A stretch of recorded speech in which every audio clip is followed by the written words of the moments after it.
Do you know how extensively GMOs are being cultivated? As of 2012, genetically modified crops were grown on more than 10% of the world's arable land, covering a staggering 170 million hectares. By 2017, this reached approximately 189.8 million hectares, accounting for about 13% of the world's total arable area. Surveys show that as of 2026, it maintains a similar level. In particular, the United States, Brazil, and Argentina account for 76.3% of global GMO cultivation. The main crops include soybeans, corn, cotton, canola, sugar beets, alfalfa. It is important to note that these numbers have continued to increase since 2012. Where are these massive amounts of GMO crops used? Surprisingly, a significant portion is used as livestock feed. The livestock that produce the eggs, dairy products, and meat we inadvertently consume are actually living on a staple diet of GMO crops. However, not many people pay attention to this important fact. Soybeans. About 90% of the world's soybeans are used for livestock feed. Specifically, about 94% of U.S. soybeans are genetically modified. Cotton.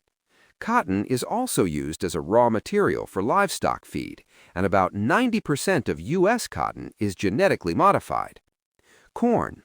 This is a major feed ingredient for almost all livestock, including dairy cows, beef cattle, pigs, chickens, and fish.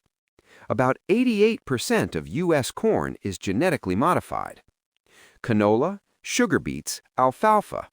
These also make up an important part of livestock feed, and most are genetically modified crops. Notably, 97.5% of Canadian canola and 95% of U.S. sugar beets are genetically modified. How do GMOs affect our health? Are GMOs really safe? Numerous studies and experts are issuing warnings. Detection of toxins in the body. According to a 2011 British media report, Canadian researchers discovered traces of toxic pesticides found in genetically modified crops in pregnant women and umbilical cords. This is a shocking result that overturns the claim that GMO-related chemicals safely pass through our bodies.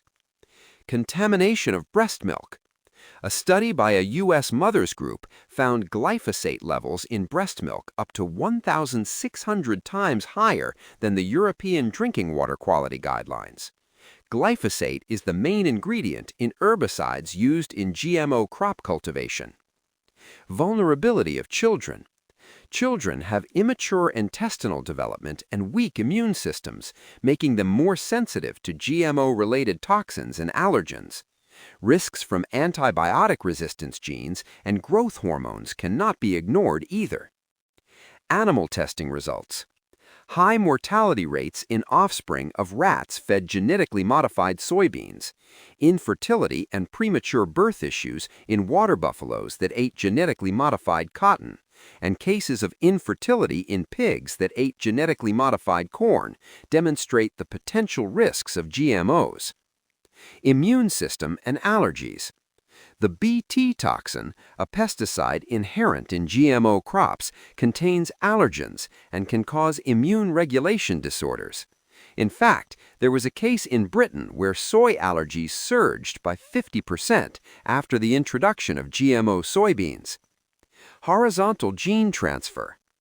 Research showing that after consuming GMOs, genetically modified genes can transfer to the DNA of intestinal bacteria and continue to function, suggests that genetically modified proteins could continue to be produced in the body even after one stops consuming GMOs. Even U.S. FDA scientists have warned of the potential dangers of GMOs since the early 1990s, but these concerns have been ignored because of the influence of biotechnology companies. We are exposed to GMOs, whether in indirect or direct forms. What should we do then? One of the most certain ways is to reduce or avoid the consumption of meat, dairy, and eggs. By not consuming products from animals raised on GMO feed, we minimize indirect exposure to GMOs.